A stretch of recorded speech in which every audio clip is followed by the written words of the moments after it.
Brasil, colônia de 1500 a 1822. A mais antiga notícia sobre educação física em terras brasileiras data o ano de sua descoberta, 1500. Tal fato se deve ao relato de Pero Vaz de Caminha, que em uma de suas cartas, que relatam indígenas dançando, saltando, girando e se alegrando ao som de uma gaita tocada por um português. Segundo Ramos, esta foi certamente a primeira aula de ginástica e recreação relatada no Brasil. De modo geral, sabe-se que as atividades físicas realizadas pelos indígenas no período do Brasil colônia estavam relacionadas a aspectos da cultura primitiva, tendo como características elemento de cunho natural, como brincadeiras, caça, pesca, nado e locomoção, utilitário como aprimoramento das atividades de caça, agrícolas e etc., guerreiras, proteção de suas terras, recreativo e religioso como as danças, agradecimentos aos deuses, festas, ensinação e etc. Posteriormente, ainda no período colonial, criada na senzala, sobretudo no Rio de Janeiro e na Bahia, surge a capoeira, atividade ríspida, criativa e rítmica que era praticada pelos escravos. Desta forma, podemos destacar que no Brasil colônia, as atividades físicas realizadas pelos indígenas e escravos representavam os primeiros elementos da educação física no Brasil. Brasil Império, de 1822 a 1889. O início do desenvolvimento cultural da educação física no Brasil, apesar de não ter ocorrido de forma contundente, ocorreu no período do Brasil Império, pois foi nesta época que surgiram os primeiros tratados sobre educação física. Em 1823, Joaquim Antônio Serpa elaborou o Tratado de Educação Física e Moral dos Meninos. Esse tratado postulava que a educação englobava a saúde do corpo e a cultura do espírito, e considerava que os exercícios físicos deveriam ser divididos em duas categorias. Primeiro, os que se exercitavam o corpo, e segundo, os que exercitavam a memória. Além disso, esse tratado entendia a educação moral como coadjuvante da educação e vice-versa. O início da educação física escolar no Brasil, inicialmente denominado ginástica, ocorreu oficialmente com a reforma Couto-Ferraz, em 1851. No entanto, foi que somente em 1888 que Rui Barbosa, ao lançar o parecer sobre a reforma do ensino primário, secundário e superior, denota importância a ginástica na formação do brasileiro. Nesse parecer, Rui Barbosa relata a situação da educação física em países mais adiantados politicamente e defende a ginástica como elemento indispensável para a formação integral da juventude.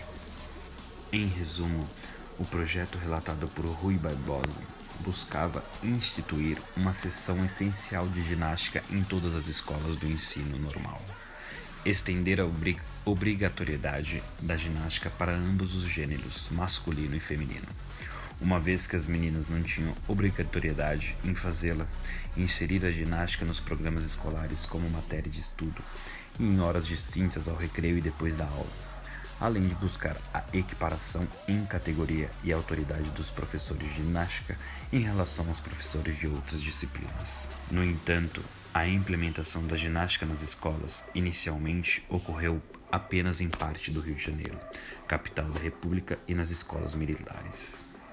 Brasil República, de 1890 a 1946. A educação física no Brasil República pode ser subdividida em duas fases. A primeira remete ao período de 1890 até a Revolução de 1930, que empossou o presidente Getúlio Vargas, e a segunda fase configura o período após a Revolução de 1930 até 1946. Na primeira fase do Brasil República, a partir de 1920, outros estados da federação, além do Rio de Janeiro, começaram a realizar suas reformas educacionais e começaram a incluir a ginástica na escola. Além disso, ocorre a criação de diversas escolas de educação física, que tinham como objetivo principal a formação militar. No entanto, é a partir da segunda fase do Brasil República, após a criação do Ministério da Educação e Saúde, que a educação física começa a ganhar destaque perante os objetivos do governo. Nessa época, a educação física é inserida na Constituição brasileira e surgem leis que a tornam obrigatória no ensino secundário. Na intenção de sistematizar a ginástica dentro da escola brasileira, surgem os métodos ginásticos, oriundos das escolas sueca, alemã e francesa. Esses métodos conferiam à educação uma perspectiva eugênica, higienista e militarista, na qual o exercício físico deveria ser utilizado para a aquisição e manutenção da higiene física e moral higienista, preparando os indivíduos fisicamente para o combate militarismo. O higienismo e militarismo estavam orientados em princípios anatomo-fisiológicos, buscando a criação de um homem obediente, submisso e acrítico à realidade brasileira. Brasil contemporâneo, de 1846 a 1980. No período que compreende o pós-Segunda Guerra Mundial até meados da década de 1960, mais precisamente em 1964, início do período da ditadura brasileira, a educação física nas escolas mantinha o caráter higiênico e calistênico do Brasil República. Com a tomada do poder executivo brasileiro pelos militares, ocorreu um crescimento abrupto do sistema educacional, onde o governo planejou usar as escolas públicas e privadas como fonte de programa do regime militar. Naquela época, o governo investia muito no esporte, buscando fazer da educação física o sustentáculo ideológico, a partir do êxito em competições esportivas de alto nível, eliminando assim críticas internas e deixando transparecer um clima de prosperidade e desenvolvimento. Fortalece-se então a ideia do esportivismo, no qual o rendimento, a vitória e a busca pelo mais hábil e forte estavam cada vez mais presentes na educação física. Dentre uma das importantes medidas que impactaram a educação no período contemporâneo está a obrigatoriedade da educação física e esporte no ensino do terceiro grau, por meio do Decreto-Lei no 705/69. Segundo Castelhano Filho, o Decreto-Lei no 705/69 tinha como propósito político favorecer o regime militar, desmantelando as mobilizações e o movimento estudantil, que era contrário ao regime militar, uma vez que as universidades representavam um dos principais polos de resistência a esse regime. Desta forma, o esporte era utilizado como um elemento de distração à realidade política da época. Ademais, a educação física e esporte no terceiro grau era considerada uma atividade destituída de conhecimentos e estava relacionada ao fazer pelo fazer, voltada à formação de mão de obra apta para a produção.